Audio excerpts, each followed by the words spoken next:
On nous dit qu'il est le plus riche d'Afrique. On nous dit qu'il a plusieurs usines en Afrique. On nous dit qu'il fait partie des milliardaires du monde. Qui est réellement ce monsieur? Quelle est l'histoire réelle de cette grande personnalité? Aujourd'hui, nous allons parler d'Aliko Dangote. Je sais que tu as une fois entendu parler de ce nom. Donc tu as une fois entendu ce nom. Mais aujourd'hui, en connaissant cette vidéo, nous allons connaître réellement l'histoire réelle d'Aliko Dangote. Dans l'univers business africain, il y a un nom qui brille et qui est une source d'inspiration pour toute une génération d'entrepreneurs. Aliko Dangote, l'homme noir le plus riche du monde puisqu'il s'agit de lui, a un parcours qui est une véritable épopée et qui inspire à la fois admiration et fascination à travers le monde. Parti de modestes débuts, ce magnat nigérien est devenu un titan de l'industrie, dont l'influence s'étend au-delà des frontières de son pays natal, le Nigeria. Mais qu'est-ce qui a pu propulser Aliko Dangote vers de tels sommets? Comment cet homme audacieux et visionnaire a-t-il réussi à bâtir un empire économique et à devenir la personnalité la plus riche de son pays natal et de l'Afrique tout entière? On commence généralement l'histoire d'un homme à sa naissance, mais pour comprendre le chemin parcouru par cet entrepreneur hors du commun, il faut plonger dans l'histoire fascinante de l'influente famille qui l'a élevé. Un récit fascinant d'ambition, de persévérance et de succès retentissant.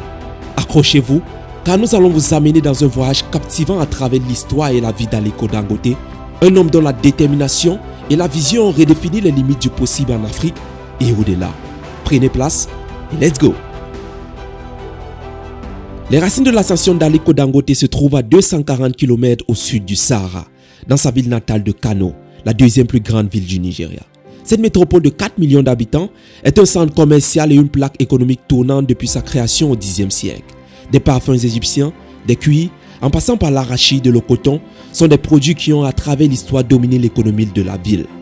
Lorsque les Britanniques sont arrivés à la fin des années 1800, Kano était alors le centre d'affaires le plus important d'Afrique de l'Ouest. L'enfance d'Aliko Dangote a commencé chez son grand-père maternel, le feu Sanusi Dantada. Le jeune Aliko n'était pas assez âgé pour connaître son père biologique. Son père, Mohamed Dangote, est décédé alors qu'il n'avait que 8 ans. Aliko dira plus tard: « Je le connaissais à peine. Je n'étais pas proche de lui.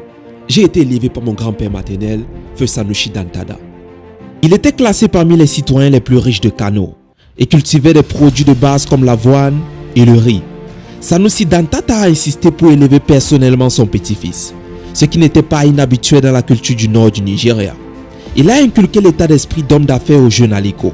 À seulement 8 ans, Aliko transformait déjà son argent de poche en capital de business.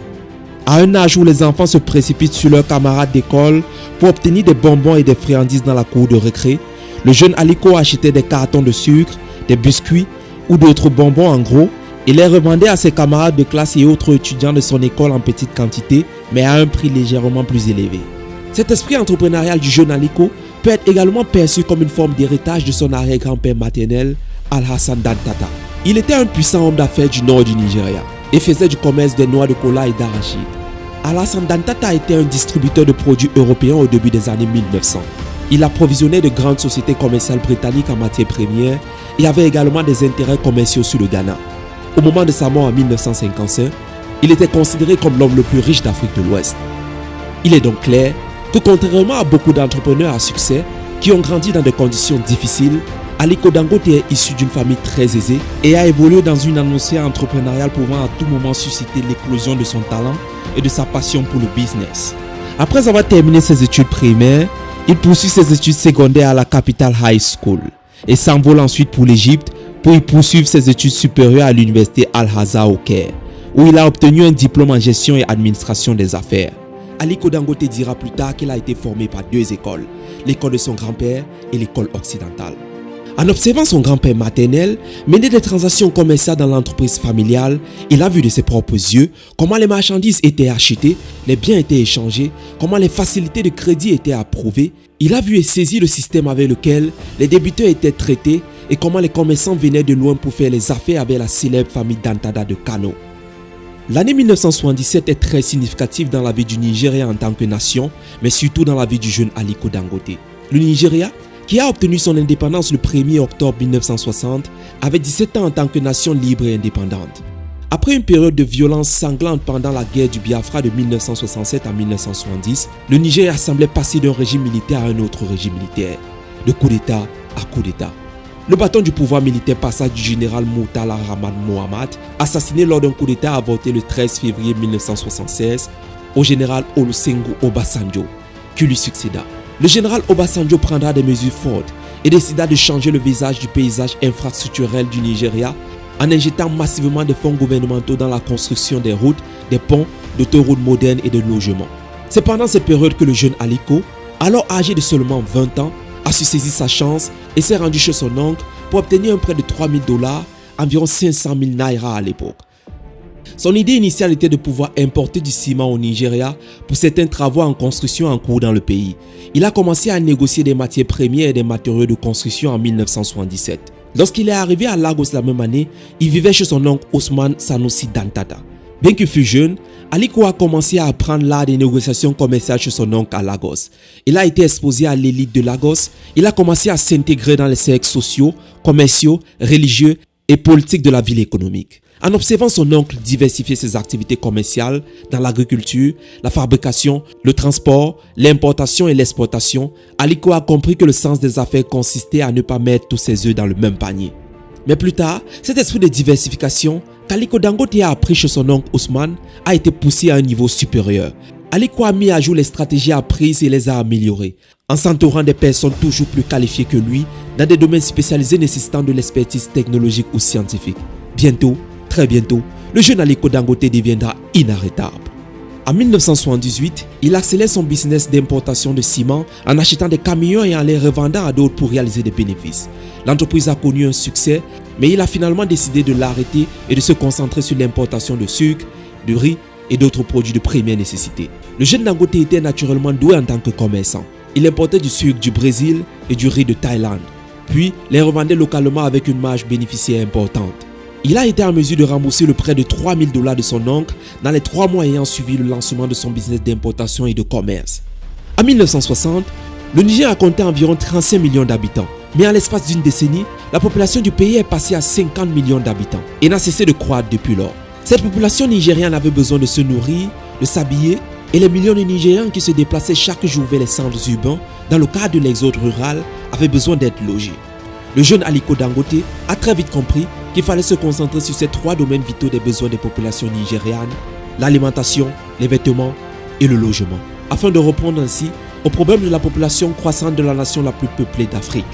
À la fin du régime militaire d'Obasanjo en 1979, Aliko Dangote, alors âgé de seulement 22 ans, avait déjà étudié le plan économique du pays et avait compris où se trouvait l'avenir, dans l'industrie manufacturière. Il avait compris l'avenir du Nigeria. Pendant que les hommes d'affaires de son âge se préoccupaient d'extraire leur part du précieux pétrole noir, le jeune Aliko Dangote était imperturbable. C'est un voyage au Brésil en début des années 90 qui convaincra Aliko Dangote de changer de cap, de passer du commerce à la fabrication. Il a été surpris de constater que le pays d'Amérique latine était capable de répondre à ses besoins nationaux malgré le poids écrasant de sa dette étrangère, estimée à $111 milliards. Il a visité une chaîne de fabrication située dans la région d'Arisco au Brésil. À l'époque, Arisco pouvait être considéré comme étant le Walmart du Brésil. Aliko Dangote s'est remis en question et s'est intérieurement demandé pourquoi continuer à jouer les intermédiaires alors qu'il est possible de fabriquer les choses au Nigeria et empocher encore plus de profit. Il pouvait également lancer la fabrication au Nigeria, en Afrique, sur sa terre d'origine. Il est rentré au Nigeria et a commencé à repositionner ses entreprises. Il a alors créé Textile Product et avait pour objectif de révolutionner l'industrie de textile au Nigeria. Sa détermination a été renforcée en 1999 lorsque le Nigeria a tenu sa première élection présidentielle démocratique en choisissant un ancien dirigeant militaire, Olusegun Obasanjo. En tant que président de la République et chef de l'armée, Obasanjo s'est engagé à protéger et promouvoir l'industrie nationale, à développer une forme de protectionnisme nigérian. C'est tout ce que Dangote avait besoin d'entendre. Le groupe Dangote se lance la même année dans la fabrication et le raffinage du sucre. L'un des plus grands distributeurs de sucre du Nigeria, la raffinerie de sucre Dangote, commence sa production locale en 1999. La stratégie d'intégration en amont a conduit à la création d'une usine de pâtes et également d'une meunerie pour fournir les matières premières nécessaires à la fabrication des pâtes. Le groupe Dangote a ensuite investi dans une entreprise de fabrication de ciment à Obayana, dans l'état de Kogi. Avec une stratégie performante, agressive, L'usine d'Obayana a commencé la production avec 5 millions de tonnes de ciment. Son entreprise de sucre Dangote Sugar a rapidement augmenté la capacité de production annuelle de sa raffinerie du port Apapa à Lagos à 1,4 million de tonnes, suffisamment pour satisfaire 90% de la demande nationale. Au moment où Dangote Sugar a fait ses débuts à la bourse nigériane en 2007, les ventes avaient quadruplé pour atteindre 450 millions de dollars. Pour réduire les risques économiques et politiques dans le pays, le groupe a commencé à chercher des opportunités d'expansion au-delà du Nigeria. La stratégie de l'entreprise s'est alors concentrée sur l'expansion continentale avec la construction et l'acquisition des cimenteries dans des pays africains. Aujourd'hui, Dangote Group est un conglomérat diversifié dont le siège est à Lagos avec des intérêts dans divers secteurs en Afrique. Les intérêts actuels incluent le ciment, le sucre, la farine, le sel, l'assaisonnement, les pâtes, les boissons et l'immobilier, avec sans oublier la mise sur pied d'une gigantesque raffinerie de pétrole et de gaz naturel. Dangote Ciment est aujourd'hui la plus grande société de production de ciment en Afrique avec une capitalisation boursière de près de 14 milliards de dollars à la bourse du Nigeria. En décembre 2010, le groupe a signé un accord avec le gouvernement zambien pour construire une cimenterie de 400 millions de dollars américains en Zambie. La cimenterie a été achevée en 2015 et est située à Douala. Dangote Sugar est devenue la deuxième plus grande entreprise de raffinage de sucre dans le monde avec un chiffre d'affaires de 875 millions de dollars pour l'année 2022. La même année, Dangote a annoncé l'achèvement de l'usine d'assemblage Peugeot au Nigeria suite à son partenariat avec le groupe Stellantis, la maison mère de Peugeot.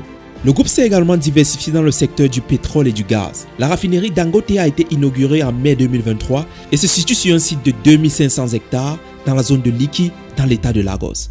Et lorsque la raffinerie sera pleinement opérationnelle, elle fournira 135 000 emplois permanents dans la région. La raffinerie Dangote a la capacité de traiter environ 650 000 barils de pétrole par jour, ce qui en fait la plus grande raffinerie en train unique du monde. L'investissement s'élève, tenez-vous bien, à 19 milliards de dollars américains. Aliko Dangote est parti de loin, a quitté son village natal de Kano pour cesser une trentaine d'années plus tard au sommet de l'Afrique. Parce que oui, ce n'est qu'en 2008, 30 années après s'être lancé dans le monde des affaires, qu'il figurera pour la première fois dans la liste Forbes des milliardaires du monde entier. Mais ce succès n'est pas du goût de tout le monde. Beaucoup l'accusent d'avoir reçu des faveurs, des licences exclusives d'importation de la part du régime d'Obasanjo. Quand Obasanjo a été réélu en 2003, il a créé des conditions favorables à l'éclosion des milliardaires au Nigeria. Beaucoup critiquent Dangote d'avoir joué un rôle de premier plan dans le financement de la candidature à la réélection du président Obasanjo en 2003, à laquelle il a donné plus de 200 millions de naira, soit 2 millions de dollars. Mais je pense qu'au-delà de tout cela, s'il faut retenir quelque chose du succès entrepreneurial de Dangote, c'est que la grandeur entrepreneuriale peut être atteinte même à partir d'un tout petit début. Dangote a commencé très modestement avec un capital de départ fourni par son oncle et a construit un conglomérat de classe mondiale en moins d'une trentaine d'années. La leçon principale ici est que le voyage de 1000 pas commence par le premier pas. Chaque jour, des milliers de rêves d'entrepreneurs meurent avant même d'être concrétisés parce que le rêveur manque le courage de faire le premier pas avec une grande foi. Si chaque question doit être résolue, si chaque obstacle doit être surmonté avant de franchir le pas audacieux, alors rien ne sera jamais accompli.